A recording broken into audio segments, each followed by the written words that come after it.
1977년 아무도 없는 텅 빈 공간, 경극 장면을 재현하려는 샤로우와 떼이가 등장합니다.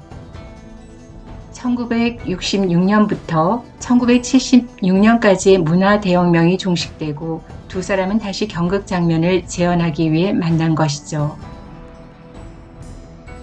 우희 패왕의 곁을 떠나가고 패왕별이 빠왕비지, 이 제목은 무엇을 말하는 것일까?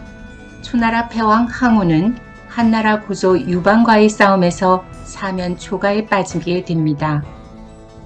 항우의 사랑을 극진히 받았던 우희, 항우의 처절한 죽음이 멀지 않았다고 생각한 우희 그녀는 적장인 유방의 첩이 되느니 항우의 품속에서 사라지는 것을 선택하게 됩니다. 항우의 칼을 뽑아 자신의 목을 베어 이슬처럼 사라지는 우희. 1977년 경극 무대에서 떼이는 눈물 가득한 눈빛과 사랑의 절정을 누리는 한 여인으로서 패왕 앞에 우희, 샤로우 앞에 떼이로서 죽음을 선택하게 됩니다. 도대체 떼이는 왜 이렇게 죽음을 선택해야 했을까? 어느 몹시도 추운 겨울날, 떼이는 홍등가, 그러니까 술집에서 일하는 어머니의 손에 붙잡혀 경극학교에 들어서게 됩니다. 손가락이 6개였던 떼이는 경극 배우가 될 수 없다는 스승의 말에 어머니는 떼이의 손가락 하나를 잘라냅니다. 그리고 그 혹독한 경극학교에 떼이를 남기고 호련히 떠납니다. 아주 차갑고 시린 겨울날의 일이죠. 호련히 떠나버린 어머니에 대한 그리움, 손가락의 통증, 혹독한 경극학교의 훈련, 전원 모두가 남자들로만 구성되어 있는 경극학교. 이 학교에서는 여성의 역할을 해낼 인물 또한 일찌감치 아이가 어릴 때 선별하여 훈련시켜 나가는데 떼이가 우희의 역할을 맡게 됩니다. 여성적인 동작과 몸짓, 여성적인 낭랑한 말투, 완전히 우희가 되어갈 때까지 모진 회초리를 감당해야 했습니다. 떼이는 차츰 경극 속에 완전히 몰입되어 갑니다. 극중에 몰입되어 가면 갈수록 감정이입을 하게 되고 그러한 현상은 현실과 감정상의 극단적 괴리감으로 괴로워하게 됩니다. 어머니에 대한 그리움, 상실감, 혹독한 훈련을 견딜 수 있었던 것은 패왕 역할을 하는 샤로우의 따뜻한 동료애 때문에 견딜 수 있었고 극중의 우희는 패왕 그 자체에 완전히 사로잡혀 갑니다. 패왕이 우희에게 보여주었던 사랑을 상상해 보세요. 우희가 진나라 황제에게 인질로 붙잡혀 갔을 때 패왕은 중국 역사상 거대한 건축물로 손꼽히는 아방궁전을 불태워 우희를 구해오게 됩니다. 죽음도 불사하고 말이죠. 항우에게 우희는 그런 존재였습니다. 어린 나이에 경극학교에 들어가 자신이 남성으로서 살아가는 것이 아니라 여성적 존재로서 살아야 했던 떼이. 심하게 성에 대한 혼란스러움을 뒤로한 채 그는 모든 남성에게 여성이고 우희였습니다. 그리고 살뜰히 챙겨주던 샤로우에게 빠져들고 무대 안에 패왕을 사랑하게 되는 우희. 그러나 샤로우는 달랐습니다. 철저히 극중에서의 패왕과 샤로우가 분리되어 있었죠. 샤로우는 홍등가의 주산을 사랑하게 되는데 이 모습을 지켜보는 떼이는 주산에게 심한 질투심을 느끼게 됩니다. 그런 어느 날 유엔 대인이란 인물이 극중 우희를 바라보며 떼이의 몸짓과 언어에 빠져 우희에게 사로잡힙니다. 샤로우가 주산과 결혼을 하게 되자 그의 눈앞에 펼쳐지는 현실 앞에서 떼이는 무력감과 절망감, 상실감을 느끼게 됩니다. 아마도 어머니가 그렇게 자신을 등지고 떠났던 그 절망감 같은 것이었을까요? 철저히 무너져가는 떼이의 비통한 심경은 유엔이란 대인과의 하룻밤을 허락하게 합니다. 거기에는 어떤 감정적 교감이 있었을리 만무하죠. 절망감과 인간으로서의 외로움, 어찌할 수 없는 몸부림, 바로 그때 그저 자신을 우위로만 바라보는 권력자 앞에서 무너졌을 뿐이었던 것이죠. 유엔 대인은 중일 전쟁 때까지 부와 권력을 모두 갖춘 인물로 경국에 대한 상당한 애정을 가지고 있으면서 떼이에게 사랑을 쏟는데요. 유엔 역시 샤로에게 질투심을 느끼고 있었죠. 단적으로 샤로에게 한마디 넌짓이 던지는 부분이 나옵니다.